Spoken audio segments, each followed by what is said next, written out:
What began as a picturesque day for racing in downtown Chicago quickly devolved into mayhem on Sunday, as a catastrophic crash on just the fourth lap of the NASCAR Cup Series Chicago street race brought the action to an abrupt halt.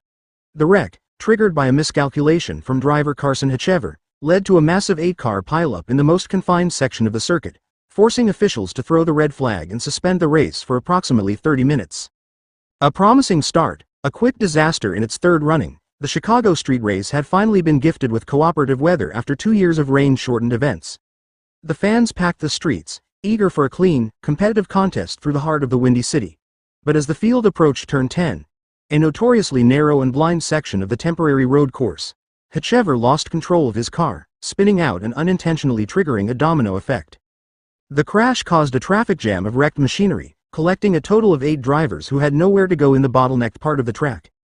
The list of those involved included several high-profile names: Austin Dillon, Brad Keselowski, AJ Allmendinger, Daniel Suarez, Todd Gilliland, Riley Herbst, and Australian Supercars driver Will Brown, who was making a special appearance.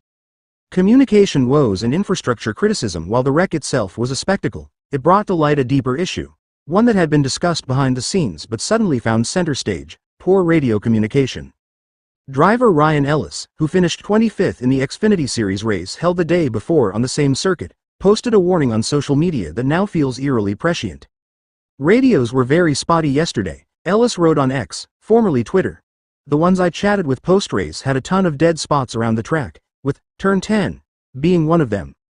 The implication? Drivers may not have received real-time warnings about the developing crash ahead, a potentially crucial factor that could have escalated the severity of the pileup. Tempers flare in the aftermath. Among the most vocal critics of the incident was Austin Dillon, who had a front-row seat and front-end damage from the crash.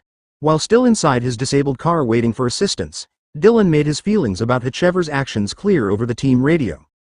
"Carson Hocevar is the biggest dumbass in the entire sport. He wiped out into turn 10 and just wiped out half the field." Hocevar, whose day ended as abruptly as it started, didn't just suffer a race-ending accident. In a final stroke of misfortune, his car fell off the towing strap en route to the garage area, compounding an already humiliating moment. Eliminations and recovery: out of the 8 drivers involved, 3 were unable to return to competition: Hocevar, Keselowski, and Brown. The others managed to limp back to pit road for repairs and eventually rejoined the race, although their chances at contention had evaporated. As the track was cleared and order restored, the green flag waved again with 14 laps